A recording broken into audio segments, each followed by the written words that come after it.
as they prepare for reopening. Just want to give you a sense of what this morning looks like. Just want to also share that although I hope you've got something to drink, coffee, tea, favorite beverage, maybe even a snack to go with you, it's not a passive session.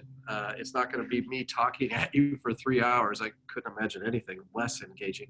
It really is an opportunity for you to engage together. But at the end of this morning, what I hope we have an opportunity to do is explore some essential questions that have to do with the overarching planning process and preparing for your reopening planning efforts.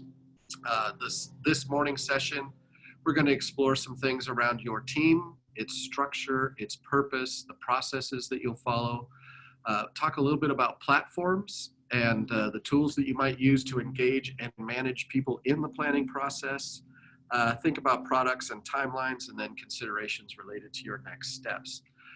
I'll share that as a part of this session, I'm really excited to provide to all of you a planning template that we've created. I'll walk you through that planning template and share it with you so that you have opportunity to see a structure for the planning process overall, as well as a chance to collaborate and view the work of other school districts that are engaged in this planning effort. So super excited to share that with you. So this morning, get a journal, something you can write down with. That'll be part of the process today too, because I like reflective activities. Get a cup of coffee, tea, whatever it is going to keep you comforted, and we'll roll through things. As I mentioned, this series is part of a 6-part series. Today is the first of 2, structured intentionally in this flow. The first session this morning is overall planning considerations, launching the planning process for you and your school systems.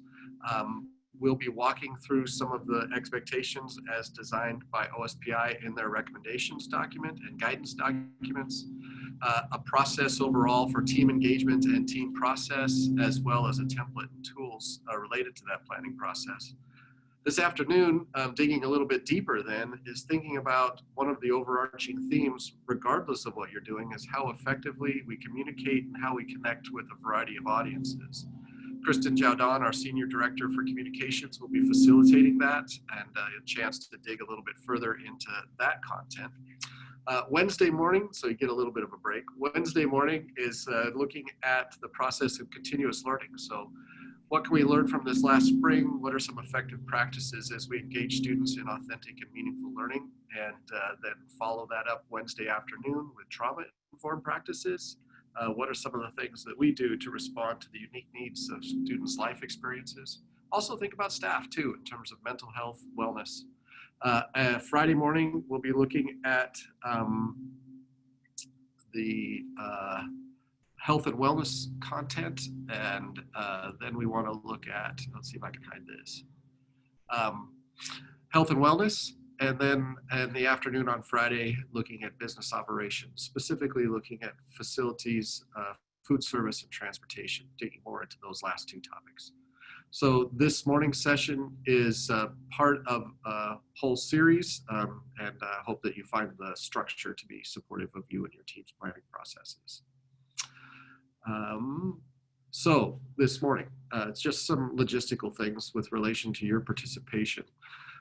Mute your microphone. Our hosts can assist with that. If you have any challenges, I'm just so glad to have a support team helping me today. I've got Cherry Thomas, my assistant, who is working to monitor chats. So if you have questions, you have comments, you have things that you'd like to explore within the context of this session, certainly engage there, encourage your dialogue and connection with each other. However, I won't be monitoring that this morning. Usually I do, but I'm trying to stay focused, which is unusual for me. But Cherry will be monitoring that and texting me any of the comments and things that you want me to be attending to. So chat panel is an opportunity for that. We will be going into breakout sessions.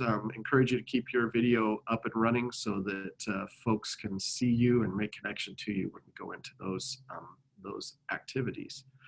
Here I'm going to push pause actually for a moment, and you could help our other support teams. I'm glad to have Carrie Sherman along with me with some other folks who are assisting in the background. So our Zoom support team is here with me.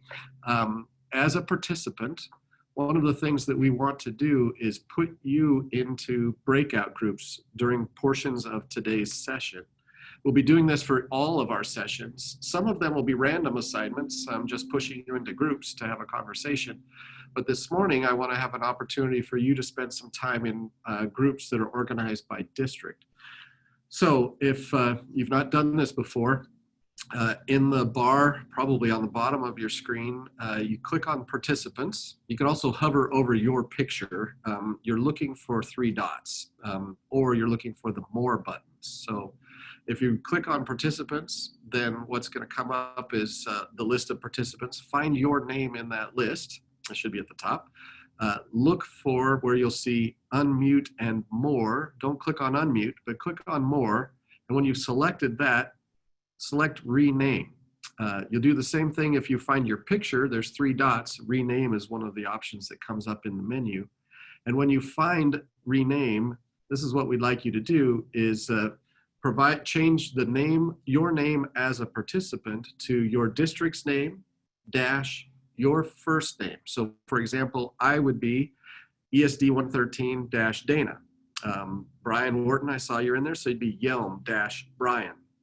If you're not inside of our region, and we had in our registration list quite a few folks that were outside of the 113 region, if you would please change your district name to other small dash first name or other large dash first name. And for us, that means we're going kind of around the class 1, class 2 district break.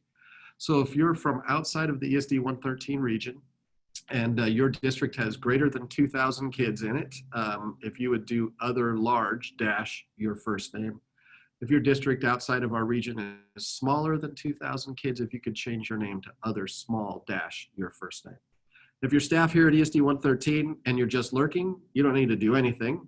Thanks for joining me.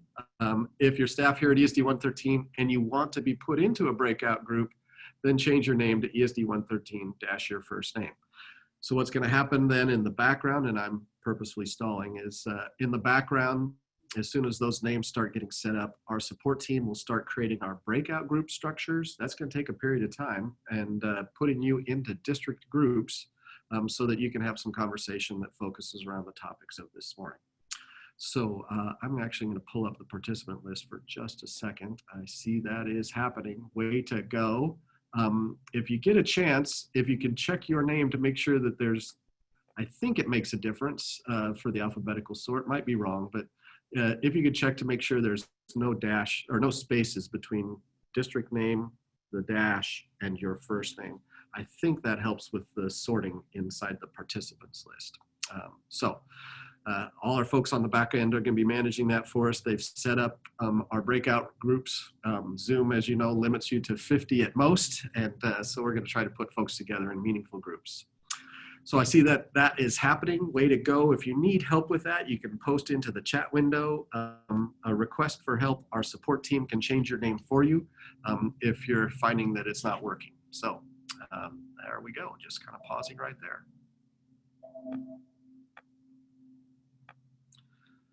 So we're going to actually launch our first poll. So for those of you that have completed that, I'm going to launch the poll too. It looks like I've got the power. So pushing that out there, we're going to engage in a couple of different platforms today, 3 actually, alongside of Zoom, so that you get a sense of how you can go about engaging folks in a process. So you should see a poll up on your screen. There's 3 questions there. One has to do with your platform, one has to do with your communications plan, and the last one has to do with what your thoughts are about reopening schools. So I'm going to pause for a moment, mute my microphone, give you a chance to respond to that poll, and I'll come back in, let's say about 90 seconds or so. So if you could complete the poll, I'd appreciate that, and I'll share the results on screen so you can see what's happening with the folks who have joined us today.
Okay, thanks many of you for responding to that poll. We're getting upwards of over 3/4 of our attendees already this morning responding to that. I'll share these results back out to you. You might be curious to know.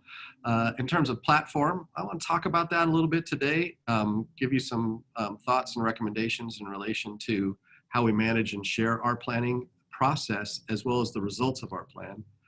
Communications, a big topic for today and a focus for this afternoon. So I want to share your thinking in relation to where you are with regard to creating a strategic, structured, and intentional communications plan for informing and keeping a variety of audiences engaged, and then your thoughts about where you are in relation to your planning process. So in about 10 more seconds, I'll close this poll and share the results back to you so you can see where our audience is here today.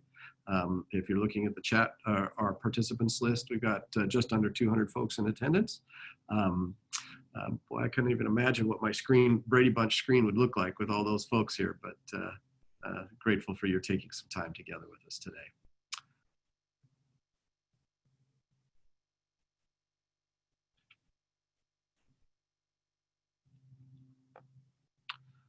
Okay, I'm going to end the poll and share the results out so you can see what that looks like. Just kind of a quick walkthrough.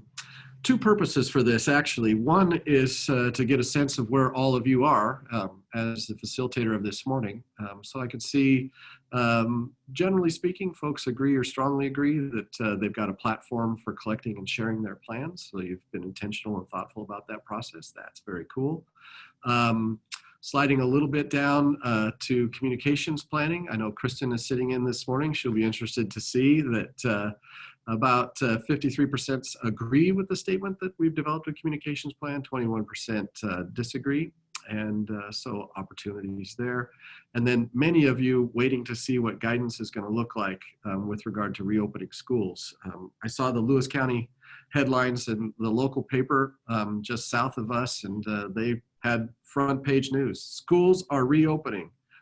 Certainly everybody's excited about that possibility, and they missed the subtext of all the rest of that message, which is, boy, it's going to really depend on what's happening with regard to COVID-19. But I'm seeing the majority of folks in the session here this morning undecided and awaiting direction. So we've got a number of paths forward for us. So we'll come back to those poll results in a bit. So first of all, that's opportunity for informing the direction and discussion of this morning, but also within whatever platforms you're using, not that I'll always effectively model, but I do want to model some of the strategies you could employ, because most of us are meeting in small groups or still groups at a distance. And so planning is not the same as what it used to look like. We used to plan an awful lot based on, okay, we're going to put you in a room, we're going to be chart pack all over, and we're locking the doors. And there's either, what's my friend Andrew Ayers always say, there's either going to be plan on the wall or blood on the floor.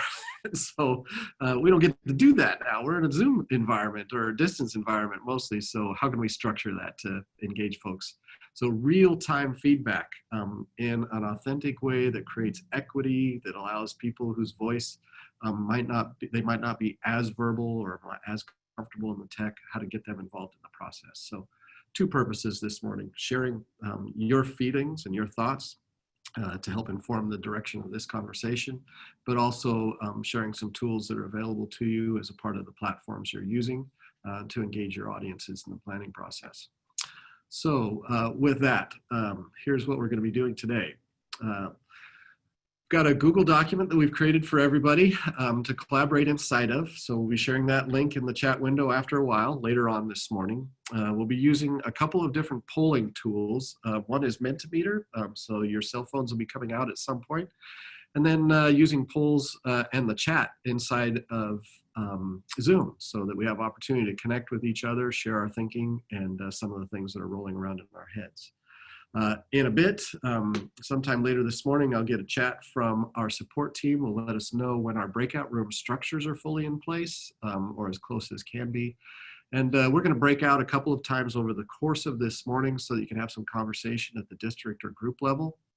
I'm planning to take breaks, so those of you that start to get antsy, certainly get up, walk around, do whatever you need to do, but we'll formally take breaks at 9:50 and at 10:50 this morning, and then we'll conclude right at 12 o'clock.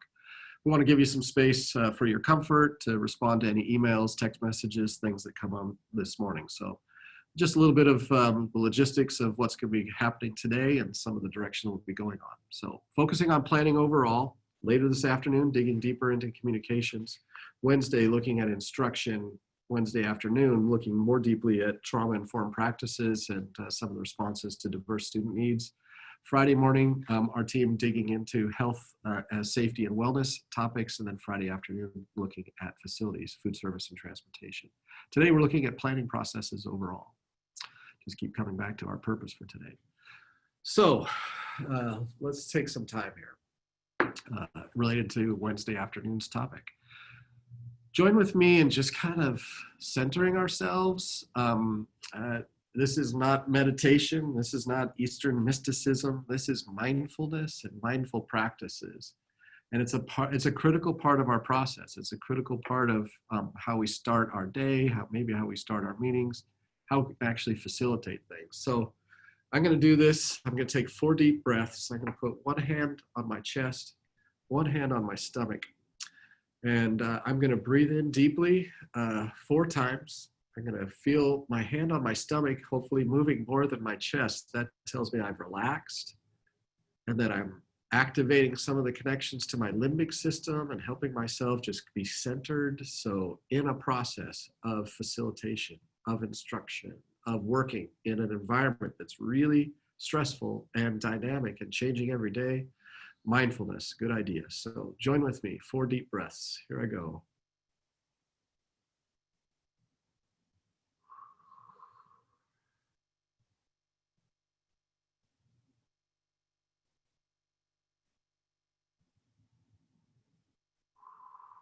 Two.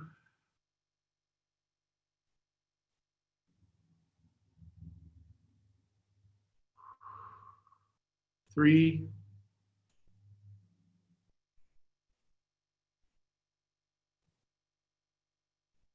And 4.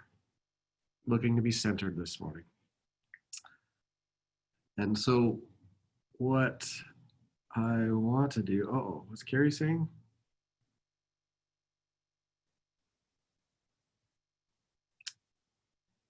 I'm not in slideshow mode. I'm in full screen.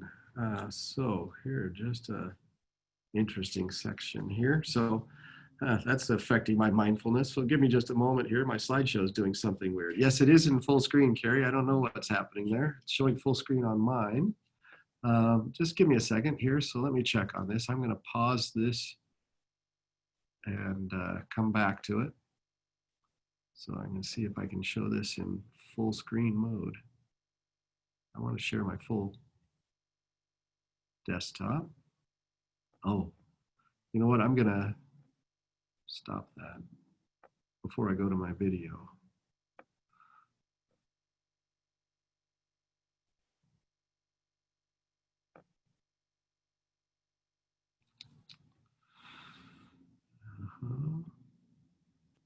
Feel free to visit amongst yourselves. I want to problem solve this very quickly. Exit my show, pause my share.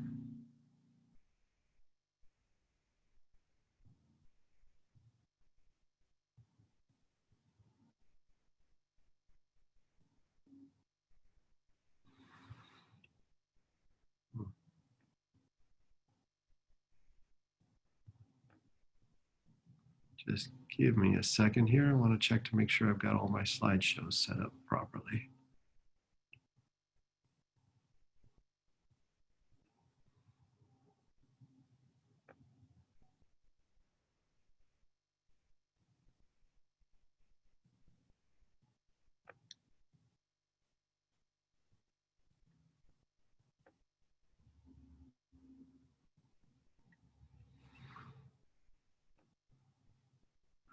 So just checking there.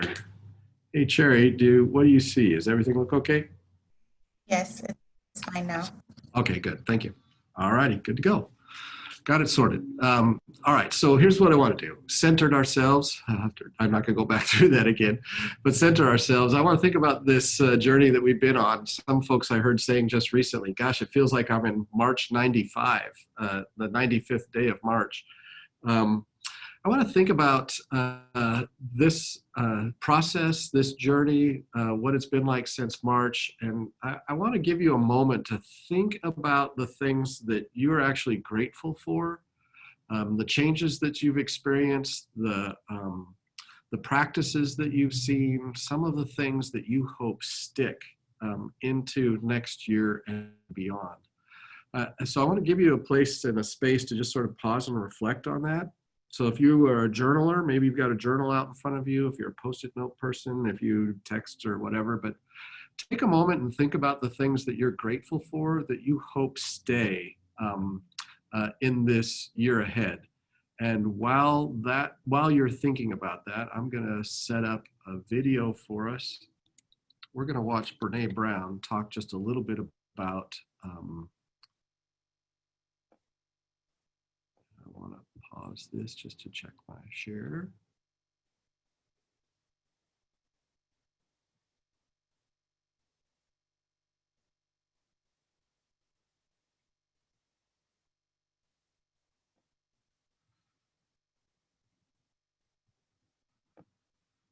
Okay. I'm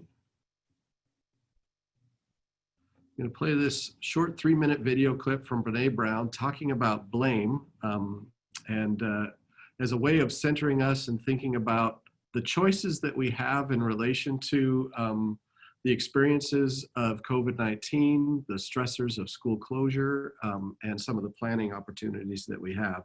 So I'm going to press play on this.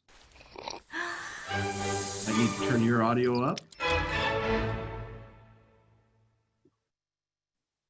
How many of you are blamers? How many of you, when something goes wrong, the first thing you want to know is whose fault it is? Hi, my name is Brene. I'm a blamer. Let me just tell you this quick story. So this is a couple years ago when I first realized the magnitude to which I blame. I'm in my house. I have on white slacks and a pink sweater set, and I'm drinking a cup of coffee in my kitchen. It's a full cup of coffee. I drop it on the tile floor. It goes into a million pieces, splashes up all over me. And the first, a millisecond after it hit the floor, right out of my mouth is this: damn you, Steve. Who is my husband? Because let me tell you how fast this works for me. So Steve plays water polo with a group of friends. And the night before, he went to go play water polo. And I said, hey, make sure you come back at 10, because I can never fall asleep until you're home. And he got back like at 10:30. And so I went to bed a little bit later than I thought. Ergo, my second cup of coffee that I probably would not be having had he come home when we discussed. Therefore, and so the rest of that story is I'm cleaning up the kitchen. Steve calls, caller ID. I'm like, hey. He's like, hey, what's going on, babe? What's going on? So I'll tell you exactly what's going on. I'm cleaning up the coffee that spilled all, like dial tone. Because he knows. How many of you go to that place when something bad happens, the first thing you want to know is whose fault is it? I'd rather it be my fault than no one's fault. Because why? Why? Because it gives us some semblance of control. But here, if you enjoy blaming, this is where you should stick your fingers in your ear and do the na-na-na-na thing, because I'm getting ready to ruin it for you. Because here's what we know from the research. Blame is simply the discharging of discomfort and pain. It has an inverse relationship with accountability. Accountability, by definition, is a vulnerable process. It means me calling you and saying, hey, my feelings were really hurt about this, and talking. It's not blaming. Blaming is simply a way that we discharge anger. People who blame a lot seldom have the tenacity and grit to actually hold people accountable, because we expend all of our energy raging for 15 seconds and figuring out whose fault something is. And blaming is very corrosive in relationships, and it's one of the reasons we miss our opportunities for empathy. Because when something happens and we're hearing a story, we're not really listening. We're in the place where I was, making the connections as quickly as we can about whose fault something was.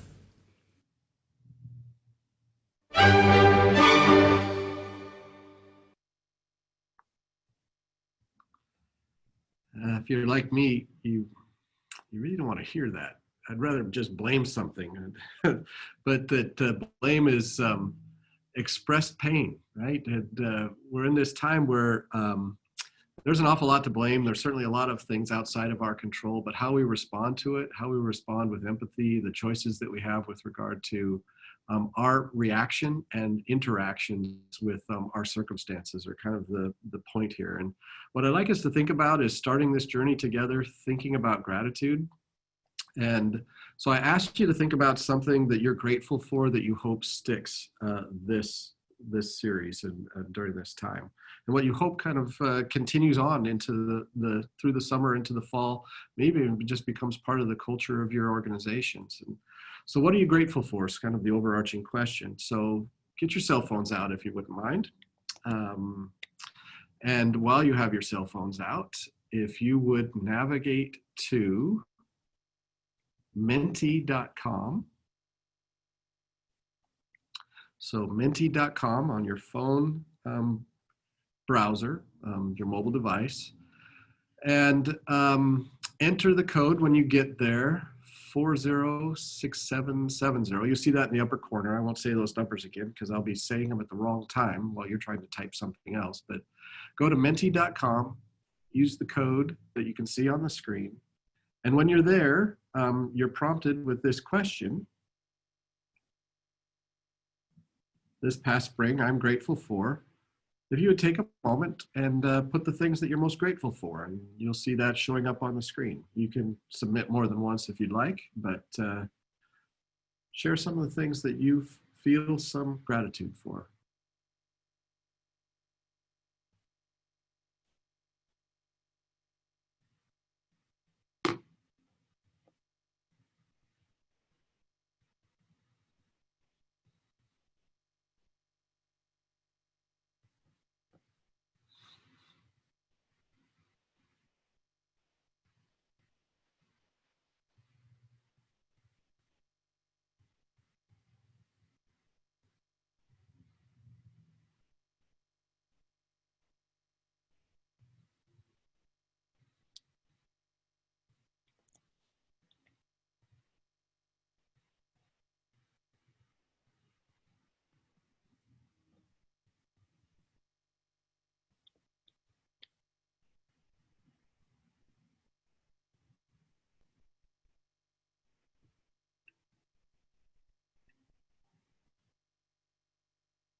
I see family and friends, and I see open communication, lots of opportunities for connection and collaboration, naps, a number of other topics there that folks are sharing that are part of their experience and express gratitude.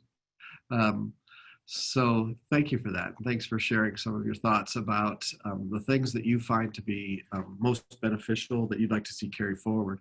When we surveyed our staff, one of the things that they shared was that they really appreciated the intentionality around communication and the fact that we are being more purposeful and more intentional about how we're communicating and connecting. So we're seeing some of those things as themes here, but this chance that we should be mindful of and thoughtful about the connections that we have with other people, the sense of our own health and wellness, the opportunity to have time, the opportunity to pause maybe, even though it seemed like endless Zoom sessions, but this time gives us space.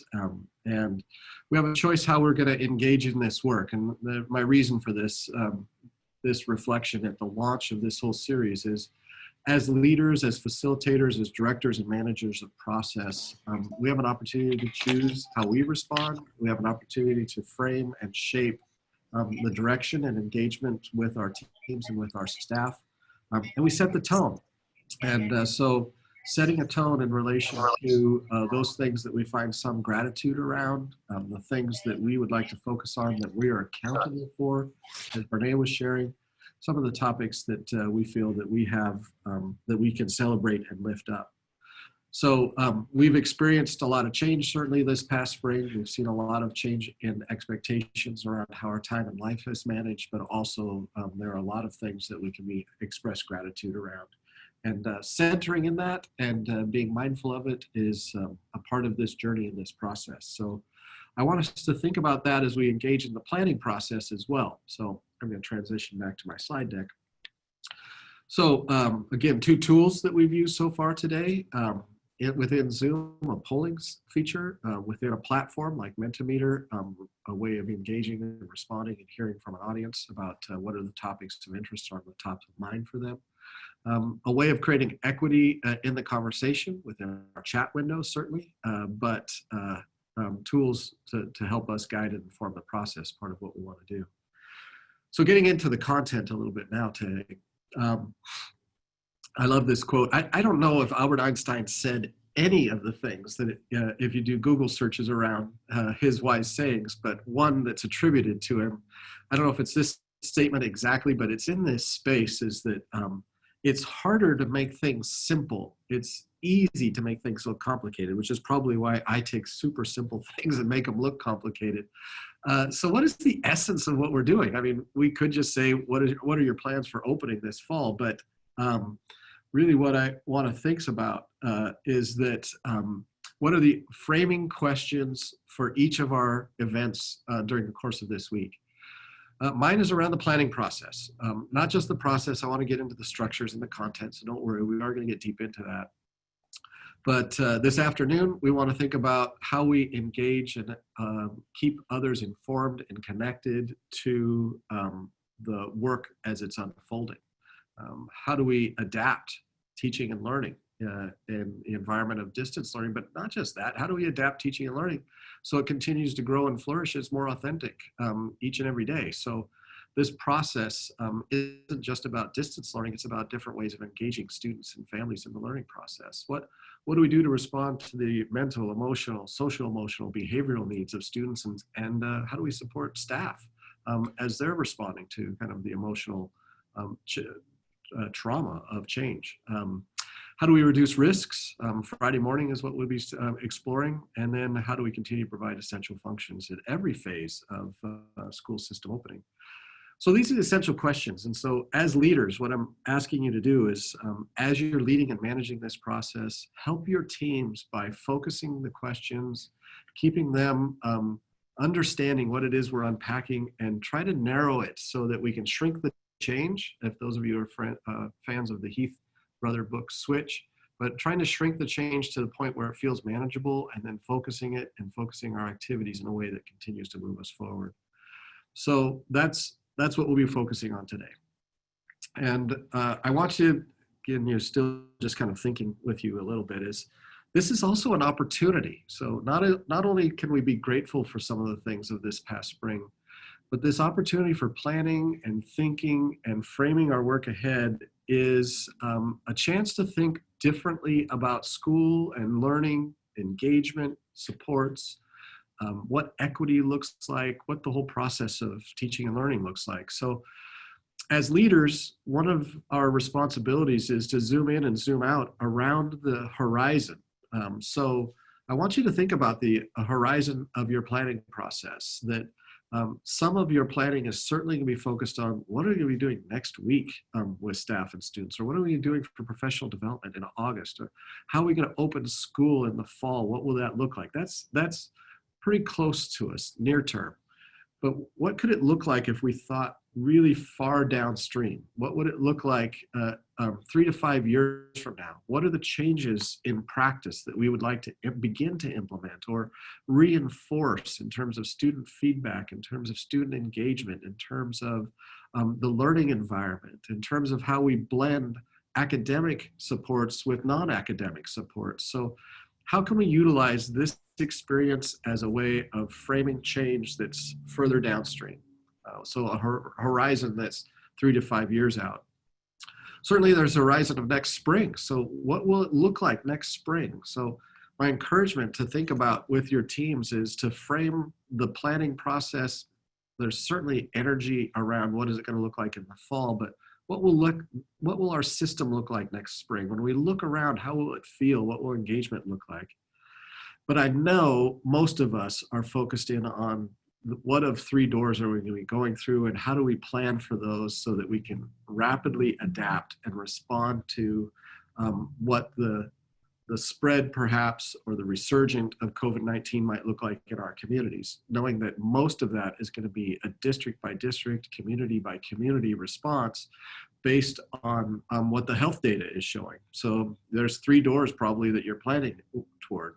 One is sort of the traditional opening of school with physical distancing. The other is some sort of blended environment where we're thinking about groupings, we're thinking about different structures where we can be focusing on targeted groups of students for a variety of reasons. So our plans will focus on who are those groups and how do we bring them in, how do we rotate students through in both a distance learning and face-to-face environment. And then the third door being, okay, how do we take the best of this last spring, enhance it even more if we need to, and provide learning entirely at a distance again through continuous learning, as some folks describe continuous learning 2.0. So I want us to think about the event horizon. That's my point here is there's long-term change that you could have opportunity for reinforcing and launching. There's near-term things that you want to be thinking about in terms of what next spring could look like. And then there's immediate, what are we planning for as we get ready for this fall?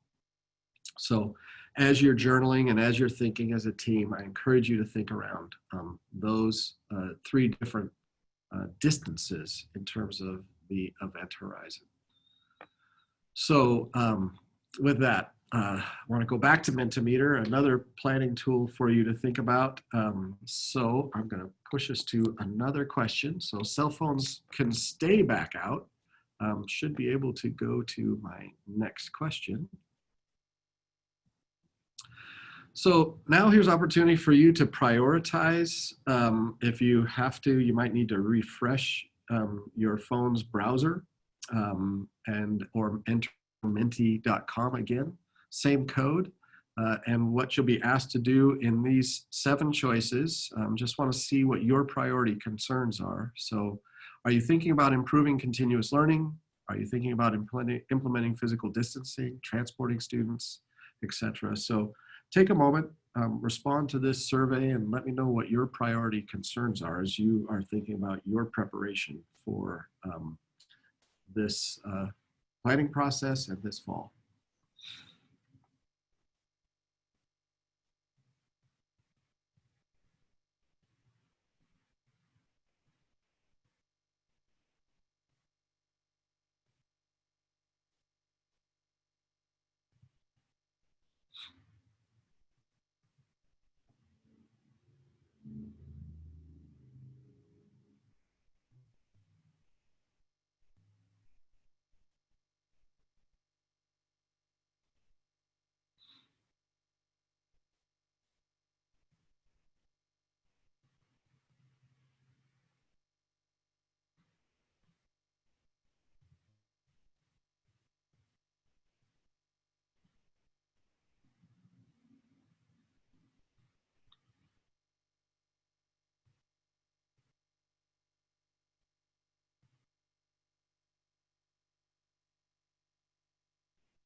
Okay, just pausing here as I see results rolling in.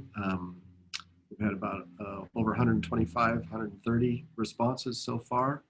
Kind of, if we're calling this, if it was Kentucky Derby, we see some things kind of floating to the top. For a while, staff and student mental and emotional health was the #1 concern. It's certainly in the top 3. So focusing in on these topics of managing staff and student health risks is primary concern. Implementing physical distancing requirements, what is that going to look like as we think about what return to school could be? even if we're in a phase 4 in our state, having to maintain that 6 foot of physical distancing. Staff and student mental health concerns, third, and then improving continuous learning, fourth, and the others kind of tailing off a little bit from there. So thanks for taking that. Again, this is an opportunity for thinking about, I have two purposes here.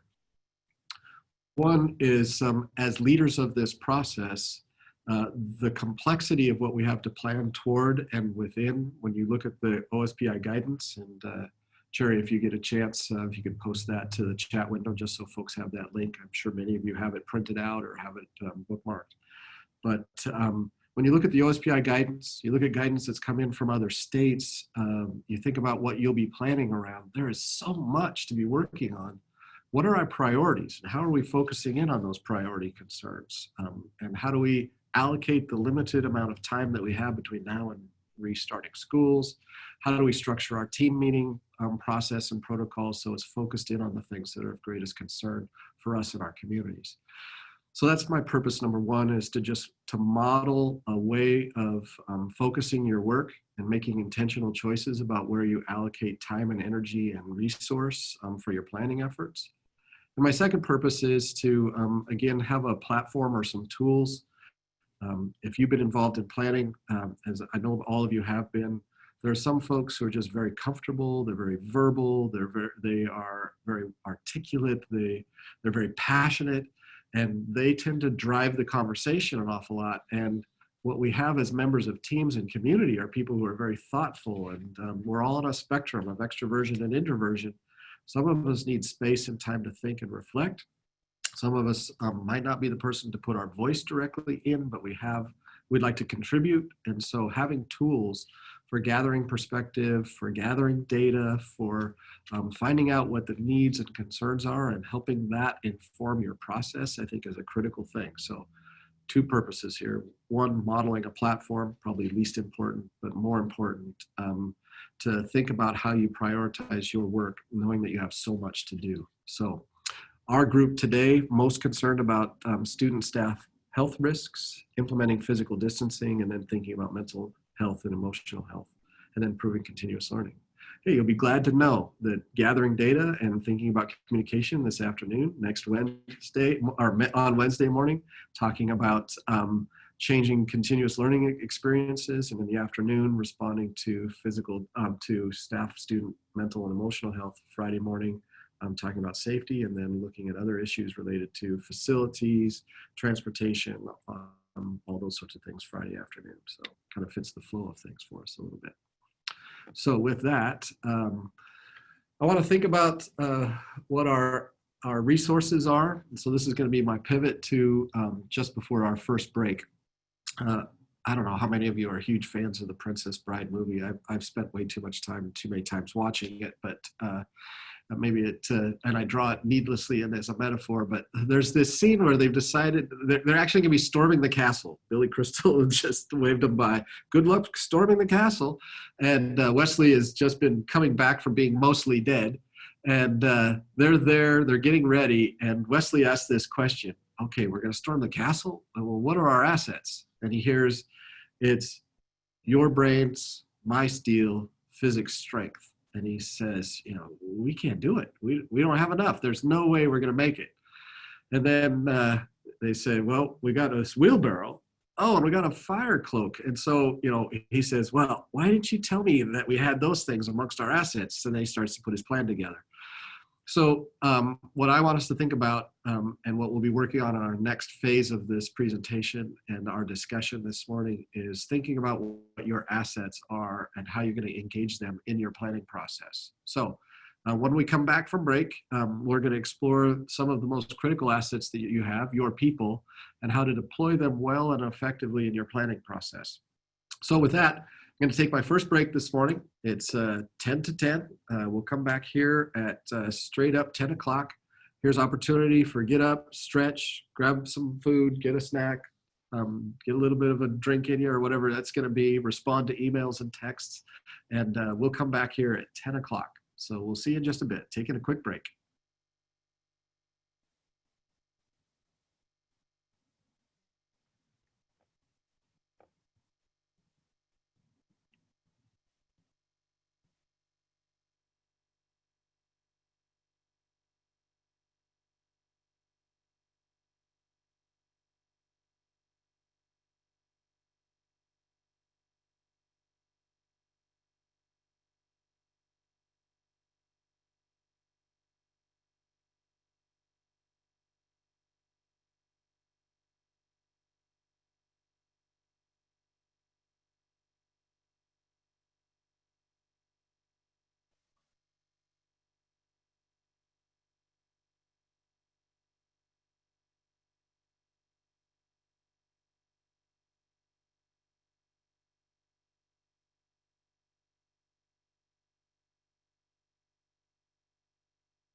Well, hello, everybody. Give you about the 2-minute warning here. We'll start back up in just a bit. So uh, pound down that Nature Valley sweet and salty nut bar.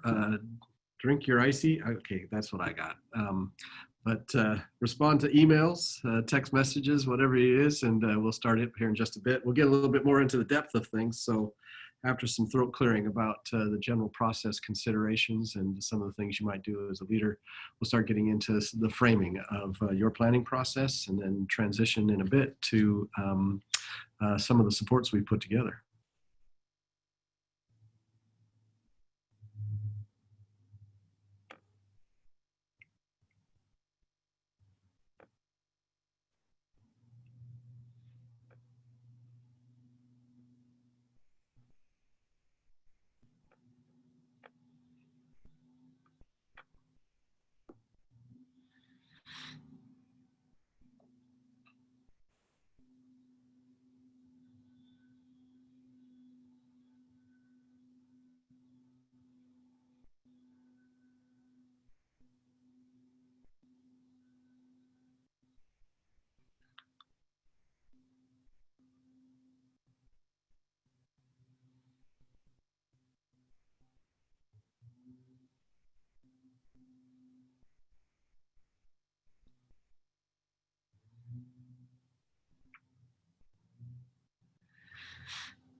All right, everybody. Well, the weed eaters are starting up right outside my window, so it's perfect timing for me to get going again.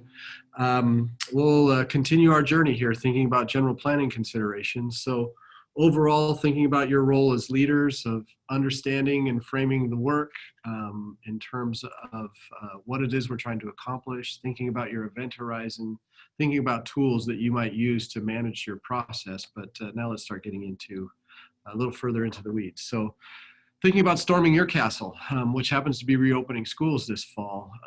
We're certainly in a space where there's significant uncertainty. We're working mostly at a social distance, and we're in a crisis. So if we put those together in an equation, what are the likely outcomes? And so what I want us to think about is you're preparing to storm your castles. What are the things and structures that you can put in place to tap into the assets of your community? And among many, I think are primarily actually your people. So strengths, steel, and brains, those sorts of things are what we want to tap into. So I want to think about your role as leaders and your team's work within the framework of creating a team and structures that support the work towards a compelling vision, that have effective structures in terms of roles, that are using appropriate systems, supports, the tools that you might be using, and then thinking about your shared mindsets and decision-making processes. And then after we peeled that onion for a while, we'll spend some time digging further into the framework for planning that we've put together so you can get into more of the meat of today's topic. So thinking about vision, and structures for your teams. This is very contextualized, I know. We have folks from all around the state joining us here today, and we have large school systems and smaller school systems. Most of my working history has been in what folks would think of as small and smaller school systems, but our structures are going to be varied as a result of that. But your team structure is going to, I think, have a district-wide approach. In small school systems, the district team might be 2 or 3 people, and they're doing all of the work. And the task force might be talking to the person who does transportation for you, if you have that person. Or maybe it's you because you do that work. But as our systems grow in complexity, certainly there's a structured role of a district-wide steering committee, or planning task force that has some representation on it I want to unpack in just a bit, with some task forces working on focus areas that are critical to you and of greatest importance. And so I put those around instruction, operations, well-being, and health. But within that structure, you want to support them with clear process, protocols, an expectation of what their products might look like and should look like, and what platforms and tools they might be using. Woo, there it goes outside my window. And supported throughout with effective communication. assisting them through creating structures for ongoing connection and communication, not just within the teams, but within affected audiences, both to engage those audiences in input, but also thinking about how you keep them informed around your process. And if you need direction from them, how to engage them in providing you with some feedback. So team structures, critical important component there. And note to self, no sessions during lawn treatment periods of my day. So who might be involved in your teams? It's going to be a part of your choice process for sure, but I'd encourage you to think expansively about how you engage in both the steering committee roles as well as those task force roles. And you need to ask who's going to be most appropriate there for us. Certainly key decision makers, but folks with technical expertise, people with process expertise, and a couple that I really encourage you to tap into, especially since the number one concern was managing health, wellness, and safety risks for our staff, would be have your nurses directly connected to your planning process. If you don't have district nurses and you don't have healthcare staff on staff or under contract, reach out to your ESD. We have folks that could be consulting at least with you, be technical assistants to support you in that process. As you're looking at distance learning, certainly if you have technology staff, but if you have community-based partners that you might be connecting with, or other school systems for our non-highs that might be a part of this, to be adjacent to them and thinking along with your sending and receiving districts and what their planning processes are. So my point here is, I know you're engaged in the planning process, but think intentionally and expansively about what team structures you'll be putting in place. And within those teams, who are the critical folks that are your most important asset to connect them to your plans and your planning efforts. And within that planning process, what are your timelines? So folks have an expectation and understanding of what the work is going to be looking like going ahead. And so just to simplify things, I put this in a framework that Deming created, Plan, Do, Study, Act. And I think this last spring is an opportunity for us to have gone through that whole cycle and not toss everything out, just like we didn't toss everything out when we transitioned to continuous learning, but to think about what is the best of this last spring that we can carry forward. We have a chance to reflect on that. That's the study portion. And then as we scale it up or make modifications, the act portion, there's opportunities in this cycle to apply our learning of this last spring to iterations of improvement for this next planning session of this summer, but getting ready to launch into the fall. But as I think about framing this, you have this window in time between whenever you started your planning journey, if it was March or if it was May, in through till July. Feels like that's the window of time for most of our planning effort. So we have a chance to do some research. We have a chance to connect to experts. We have a chance to look through the guiding documents. We have a chance to look at what are the templates and tools that are out there. What are others doing around us internationally and nationally? So what can we learn in this research phase of the planning process? So that we're in that stage right now of, I think, pausing, reflecting, and connecting, gathering evidence and research data, and getting the right heads in the right space to contribute content knowledge so that we can move to selecting the most appropriate strategies that we can implement and support. So this research select action plan, kind of compressed, but looking at that up through July. And in July, we start really looking at the transition from planning to implementation. And our first implementation stages are going to be really around building awareness and creating capacity and understanding for the choices we've made for implementation. So the first look at our plans after communicating what our structures look like, the first experience of our plans is really going to be focusing on staff development, intentional staff development, focused on preparing them to launch our systems, everything from transportation and food services protocols to what student engagement in learning might look like if we've made decisions about grading practices, if we've made decisions about distance learning or continuous learning supports. Certainly, we're going to be implementing our safety protocols. If we're looking at some form of queuing management for students and patrons entering our facilities, if we're having to put structures in our buses to create shielding around staff providing transportation services. The safety implementation facilities work is ongoing, but certainly we're going to be implementing heavily in July and August. And then we are going to be making choices around what our local phases are. So the decisions, it appears currently, are local decisions around what the current health risk factors are within your community, might be at a school or at the district setting, depending on your context, using CDC and other guidance, and then we're leaning heavily on your local departments of health to make decisions about, okay, within the phase, what is the most appropriate approach for us to manage health risks? So although the goal is for everyone to reconnect to student learning in a face-to-face mode, we're at the mercy of what's going to be happening with regard to COVID spread. And so in that context, we need to be prepared to rapidly transition between phases and modes of delivery of instruction, student engagement. So those choices will be what we'll be implementing late August and early September. But I really encourage you to think beyond just implementation. How do we monitor the effectiveness of that work, and how do we evaluate that? So again, supported through authentic processes and protocols, helping people understand what the products look like for us, and within those products, having a platform to support them, and continuous communication throughout the system. So I look at this as, this is what our teams, we need to have thoughtful, intentional conversation around what our team structures are, who the members are of those teams, and then what our timelines are for the creation of our plans, as well as the implementation supports as it relates to our plans. So with that, I think I have one last Menti for you.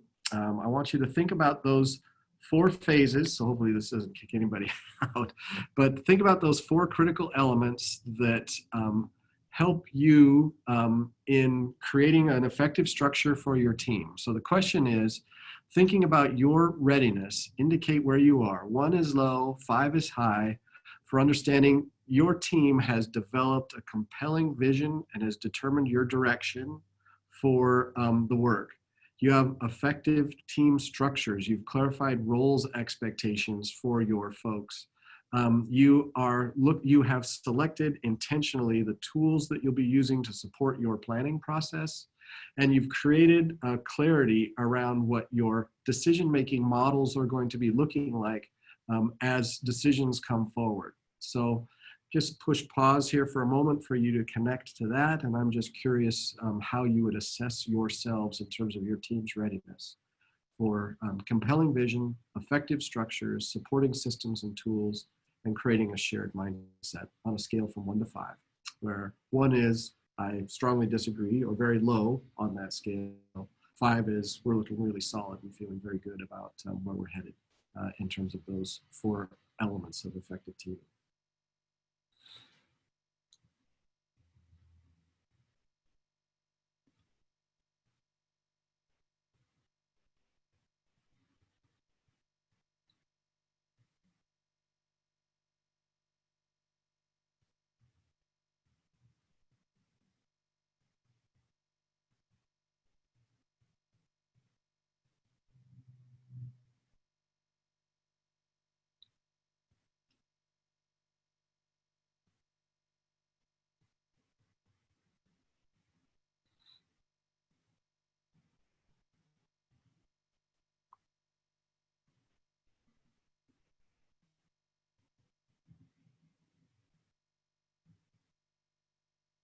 Okay, I can see I've had a majority of responses. Continue to submit if you have opportunity. I'm just curious how you assess yourselves as participants here today. So I'm going to go through the data just fairly quickly. Looking at a compelling direction or clear vision for what our work is going to look like. You can see the distribution of our responses of the 124, 125 folks who've responded. Kind of in the middle, as you might expect. We tend to center around the middle when you have a 5-point scale, but skewed a little bit leftward, it looks like, in terms of distribution of scores. In terms of understanding of structures, in terms of clarities of roles, many, I think, on the left there, more so actually here around creating supportive systems, and a pretty good bell curve actually around shared mindset and decision making. I share this again for a couple purposes. One is as leaders and managers of the process, your greatest asset is your people. And how do we engage our people in authentic work that helps them through what could be very difficult and contentious at times decision making? And one of the most critical grounding elements, I feel, are these four. Understanding with clarity what our vision is and coming together as a team to define what that looks like. Thinking about the roles that an individual is being asked to play as a member of a team. Working intentionally to make decisions about the supportive tools that we're going to be using to support them in their process, and then creating a shared mindset around the decision making. Before we get into the decisions, being intentional about how we will be making decisions. Is this something that's going to be done through consensus? Is this something that's going to be decided by voting? Is this something that's going to be brought back to the steering committee for them to work on and decide around? But up front, spending a little bit of time talking about this is a pre-investment in building, I think, a more seamless and smooth process as it relates to transitioning towards from the kind of research and study phase to the planning and choosing stage as we prepare to implement our work moving forward within the framework of our state's reopening guidance. So thanks for your contributions there. I see that if, excuse me, if we're to provide any specific support, might be around roles and systems tools, so I'll focus a little bit more on those in the upcoming conversations. So thinking about this in terms of creating a compelling direction and clear vision, starting there as an entry place. There's an old saying, without a vision, people perish. And so a tool that I would recommend to you, and Sherry, if you get a chance, would you please put this link into the chat window? I'll bounce out to this in just a second. Google engaged in some research over the last 4 or 5 years, and they actually asked the question, do we need managers in our organization? And the answer came back, yeah, actually you do. And within that, what are some of the things that folks need to be supportive in terms of working effectively as a team? And creating and managing a strong vision for the purposes of the team and what the team is seeking to accomplish, and maybe clarifying values actually for that team. So I'll pop over to this. This link is in the chat window. If it hasn't been, it will be shortly. And it gives you some resources around how you might go about setting and communicating your team's vision, including some tools. So Google's pulled together a set of resources for a leader and manager of teams to support them in creating a shared vision. And in this case, the piece I'd like to focus in on, and I would encourage you to think about with your teams, is understanding and exploring what their core values are. So they have a progression here, and it begins with an exploration and unpacking of values. And in one of our regional calls, had a chance to listen to Kim Fry talking about Rochester School District, and one of the things they did recently aligns perfectly with this, is that her district leadership team spent some time exploring and talking about their core values, what it is that they want from their system, what do they see their purpose and mission to be, and then from there, they'll be making strategy decisions and goal setting decisions. But being grounded as a team around their understanding of their core values and creating some clarity around that is an opportunity for centering their organization and centering their work when it comes time to make critical decisions around the topics that they'll be exploring. So my encouragement to you as leaders is to think about how you can engage teams in their work and focus them on a set of core values. So I'm going to pause for a moment to let you think about what you have experienced so far in your planning process as it relates to creating and understanding the shared vision for your team, what maybe the values are of the team, understanding and unpacking that so that you're coming from that same place. And if you want to, exploring this one resource that is in the chat window related to Google's supports for leaders and managers of the values work. So my encouragement then is for you personally, take just a moment to pause and reflect, do a little bit of journal, and think about what the implications are for your team and your process as it relates to values and vision. And I'll come back to you in just a moment. So a little bit of pause, reflect, journaling.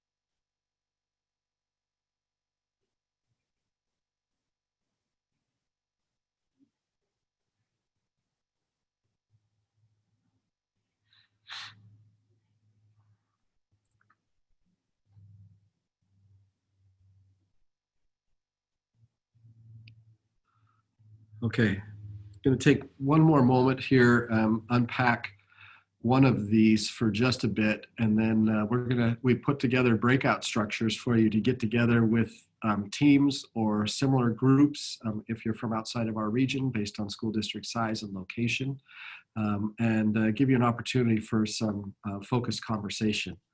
So this is not just me talking at you the whole time. That was not my intent. So I want to think with you about, question one, sort of reflecting on your process. So this second phase of our journey together this morning is thinking about teaming and teaming structure. So I started with reflecting on overall thoughts about managing and leading the process. Now I'm thinking with you about your team and your team structures and creating clarity around who our team members, what our team structures are, who our team members are, what our timeline is in terms of the process and expectations for planning. And then within that timeline, what is the guidance and support that we're providing to our teams so that they have clarity around vision and values, and they have clarity around the roles that they might have as members of a team. Then we'll push pause there, and we're going to give you some space for some breakout conversation. Then I'll pull you back to unpack a little bit more of these last two elements of tools and mindsets. And then we'll end with getting into a planning template structure and a process related to that structure to unpack what your plans might look like in alignment with the state's guidance and these 6 sessions that we have this week, and create some space for your team conversation within that. So there's kind of the back to the whole picture. Now, zooming back in, thinking about effective team structures and roles.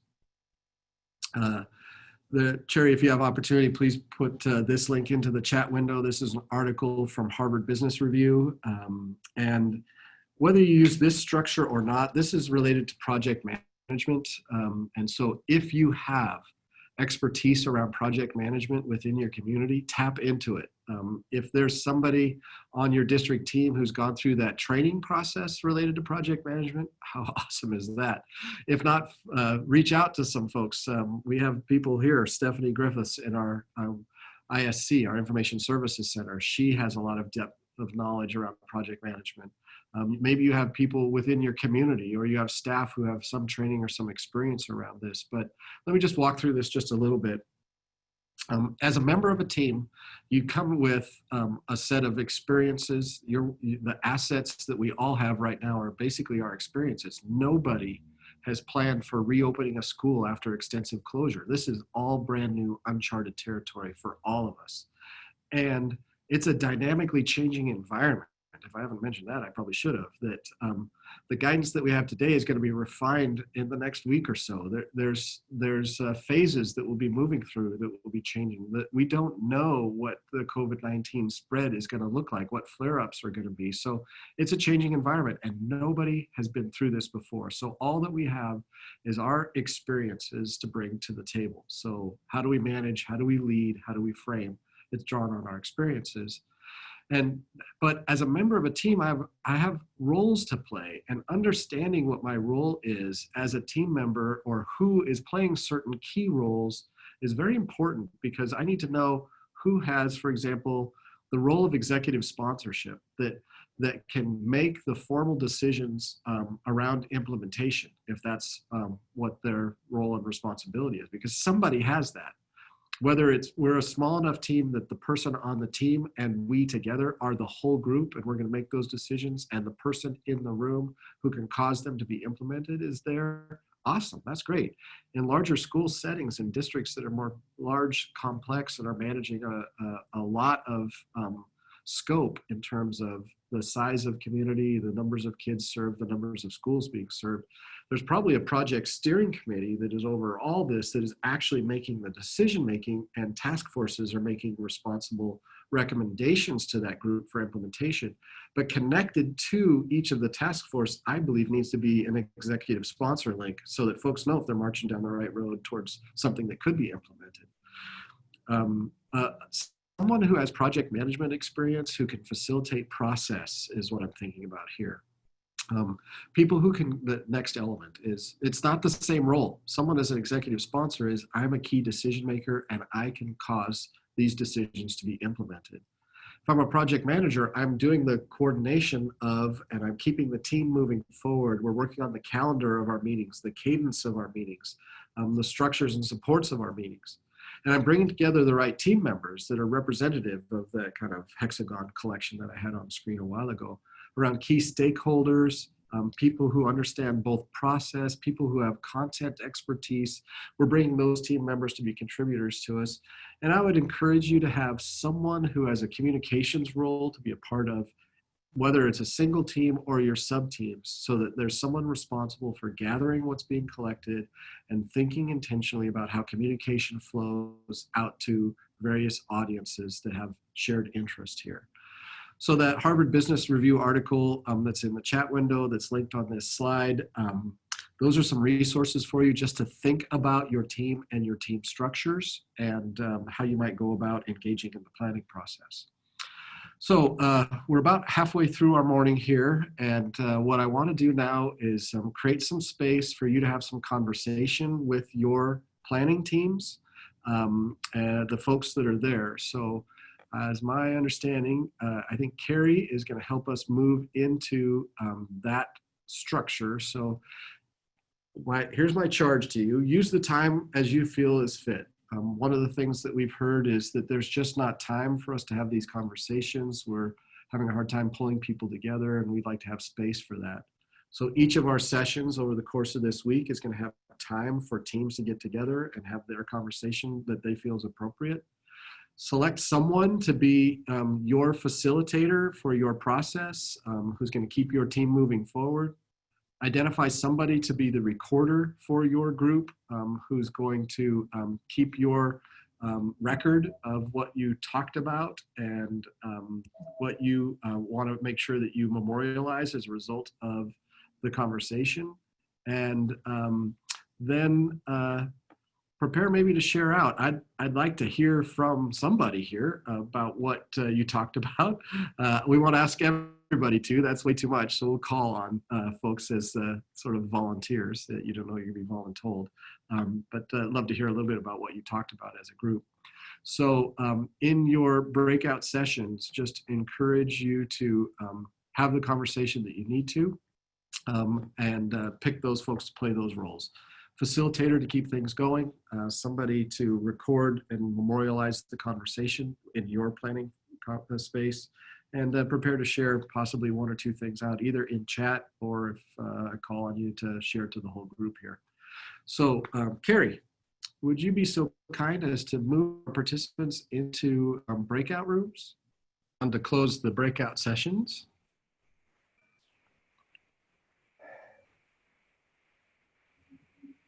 Welcome. As folks start coming back, we'll be closing the breakout sessions. I think I can't see the countdown timer. It looks like it'll be about 30 seconds or so. And we'll pick up from there, transition to a break, and then talk through what our next steps are going to look like.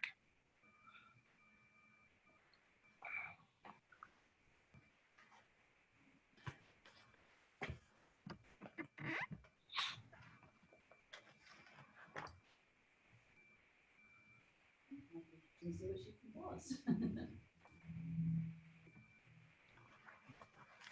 Okay, I can tell by the rapid increase in count that breakout sessions were closed. Welcome back. Uh, I know that probably more time would be valuable, and we're certainly going to provide additional time for you here this morning.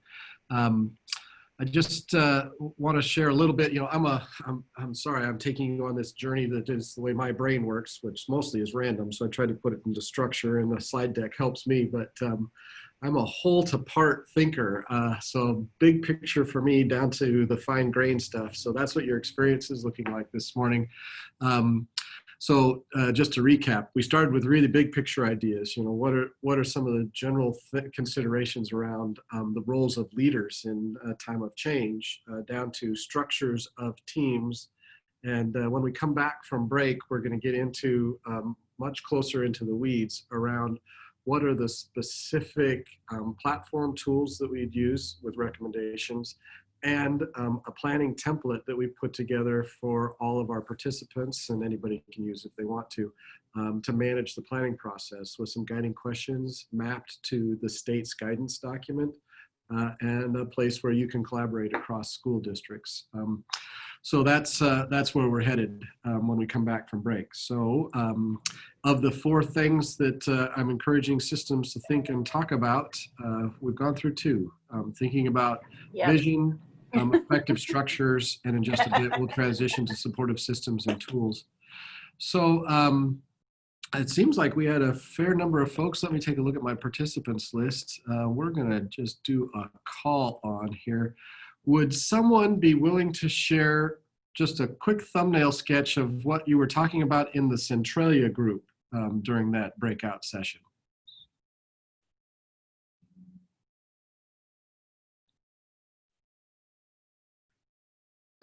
Yeah, I can do that. This is Tammy. Hi, Tammy. Thanks for jumping in. Yeah. So one of the things that I did want to share that I wrote down that I thought was just mind-blowing, and maybe it won't be for you, but it was for me. And one of the folks in our group shared that we really need to make sure that we communicate with parents that what we've been doing in the spring was really an emergency plan, and that's not what it's going to look like in the fall. Yeah. If we're doing long distance learning or continuous learning, that we're being thoughtful and intentional and organized and planning around it, that it's not going to look the same, that what they experienced in the spring was an emergency plan. Yeah. And I wrote that down and highlighted and circled it and put stars around it because I think that's super important. And I thought that was really a great point, because we have parents who have been super frustrated with kind of the way things have gone. And so they're feeling like, oh my God, if this is what the fall's going to be, you know, I'm not sending my kid back. Yeah. And so to really make that point to them that, no, this is not what the fall's going to be. So we talked about a lot of things, but I thought that was genius. Nice. I love that. And, you know, I was on a website, a video blogger was talking about the role of leaders during this time, and he kept calling it pandemic learning. I don't know if I like that statement, but he was driving that point home. We've been engaged in pandemic learning this spring, which was just like try to flip the switch and get into a crisis learning mode to just kind of keep things going, but it's not what we're going to do in terms of ideal. And we're given space and time and planning and training and support, the experience is going to be completely different for folks coming into the fall. So that's a great message. I saw a fair number of folks in the participant list from Shelton. So last group, quick share out. It's like I've got one of those cups with tongue depressors and your names are on it. So hey, anybody from Shelton want to share a little bit about what you talked about during breakout?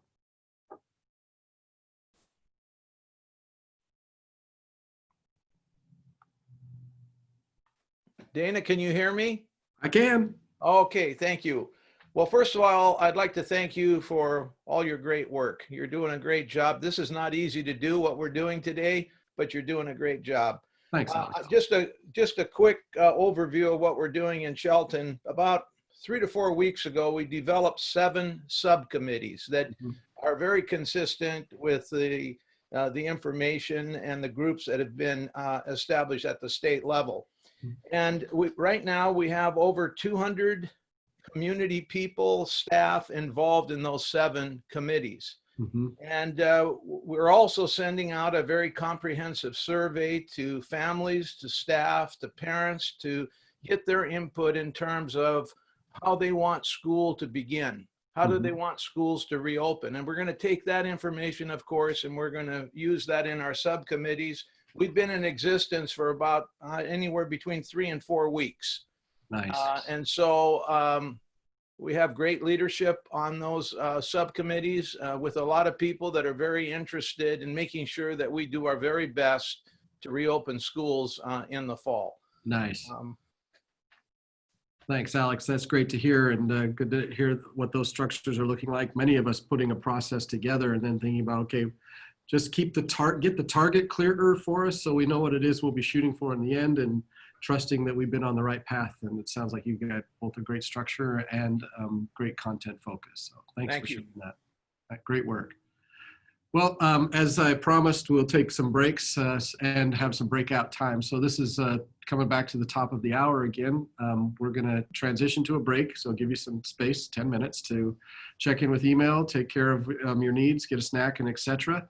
We're going to get a lot deeper into tools, specifically looking at some templates that we've put together to support you in the process, and then conclude with some shared mindset discussion, and then create space for your teams to spend the rest of the morning in planning and discussion around what your next steps are going to look like. So let's take a 10-minute break. Then we're going to come back. We'll share a resource for you for a region-wide planning template, and then conclude with a little bit around decision making and space for you to get back together in district level teams. So 10 minutes, I'll pick back up. I've taken some of your time, but I'll pick up just a little bit after, oh, golly sakes, what's that work out to? About seven past the hour. So see you back here in about 10 minutes.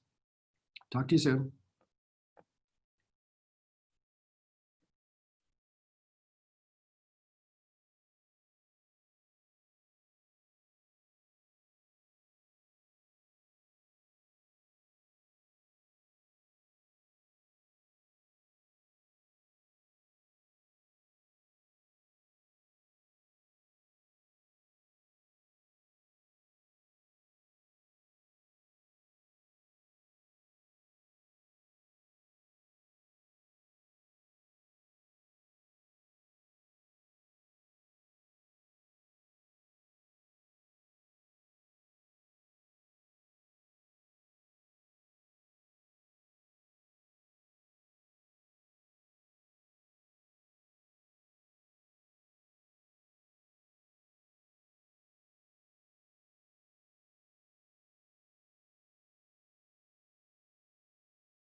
pick up the third half of our show here in just a bit. So 2-minute warning. Those of you answering email, responding to texts, eating your Nature Valley bar, which are delicious, by the way, start up here in about 2 minutes.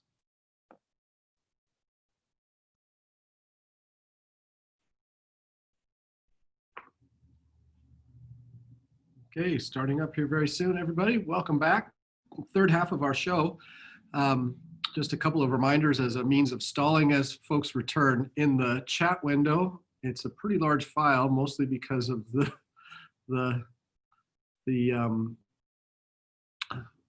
session images, I think, are pretty good size. So reopening schools, session 1, you'll find that slide deck linked in the chat window. Put that there for you as a resource. We actually will be creating a web presence, which will have recordings of each of the 6 Zoom sessions that we're hosting this week and the supporting materials that were being created. So look for that resource also as things unfold. As a reminder, this is still kind of big picture stuff. This session is general considerations around planning processes and structures, which launches this afternoon session and sort of is a prequel to the communications focusing session today, this afternoon from 1 to 4. Then Wednesday is going to be starting kind of we have labeled a lot of our supports ongoing around the use of ed tech and technology in school settings, Kickstart the Restart. Wednesday morning is going to be thinking about ed tech, continuous learning, and how we engage students in kind of this different learning experience in different environment. So that's Wednesday morning. Wednesday afternoon, trauma-informed practices. Friday, digging into health risk and safety management. And then Friday afternoon, thinking about business operations, mostly focusing in transportation and food services, but some other considerations there as well. So that's kind of the flow of things this week as we provide support to you. As I mentioned, slide deck available for you in the chat window. We'll let you know once the website is set up with the resource materials that we've gathered. So before I transition to this last piece, I want to kind of come back to one last message around leaders and leadership, one that's very familiar to many of you, I know, which is Simon Sinek's Leader Starts With Why. I've got a condensed version of his first TED Talk that I'd like to share with you. It takes about 2-3 minutes, but what I encourage you to think about is the implications for us as leaders in setting the course and helping folks understand it's not about what we're doing. It's not really about how we're doing it. It's about why we're doing it and getting really clear about the why. That's a kind of a personal message for each of us around our roles as leaders, and all of you fill leadership roles. Regardless of position in an organization, all of you fill leadership responsibilities. So what is your personal why? What is your collective why around your team, and how does that connect with the bigger question of the work for you as a school and school system? So let me pause this share, set it up so it's appropriately structured for video playback. Looks like it is, and we'll just share that back out to all of you. So here's a 3-minute video of leaders starting with why.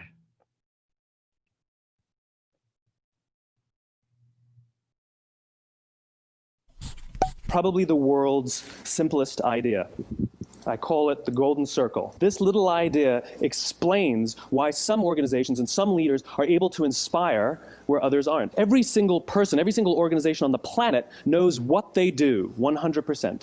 Some know how they do it, but very, very few people or organizations know why they do what they do. By why, I mean what's your purpose, what's your cause, what's your belief, and why should anyone care? The inspired leaders and the inspired organizations all think, act, and communicate from the inside out. Let me give you an example. If Apple were like everyone else, a marketing message from them might sound like this: we make great computers. They're beautifully designed, simple to use, and user-friendly. Want to buy one? Meh. That's how most marketing is done. That's how most sales is done. We say what we do. We say how we're different or how we're better, and we expect some sort of behavior, a purchase, a vote, something like that. Here's how Apple actually communicates. Everything we do, we believe in challenging the status quo. We believe in thinking differently. The way we challenge the status quo is by making our products beautifully designed, simple to use, and user-friendly. Want to buy one? people don't buy what you do, people buy why you do it. The goal is not to do business with everybody who needs what you have. The goal is to do business with people who believe what you believe. Again, the goal is not just to sell people who need what you have. The goal is to sell to people who believe what you believe. If you hire people just because they can do a job, they'll work for your money. But if you hire people who believe what you believe, they work for you with blood and sweat and tears. Something called the law of diffusion of innovation. The first 2.5% of our population are our innovators. The next 13.5% of our population are our early adopters. The next 34% are your early majority, your late majority, and your laggards. That if you want mass market success or mass market acceptance of an idea, you cannot have it until you achieve this tipping point between 15 and 18% market penetration. So it's this here, this little gap that you have to close. Because you see, the early majority will not try something until someone else has tried it first. And these guys, the innovators and the early adopters, they're more comfortable making those intuitive decisions that are driven by what they believe about the world and not just what product is available. These are the people who stood online for 6 hours to buy an iPhone when they first came out. Leaders hold a position of power or authority, but those who lead inspire us. And it's those who start with why that have the ability to inspire those around them or find others who inspire them. Thank you very much.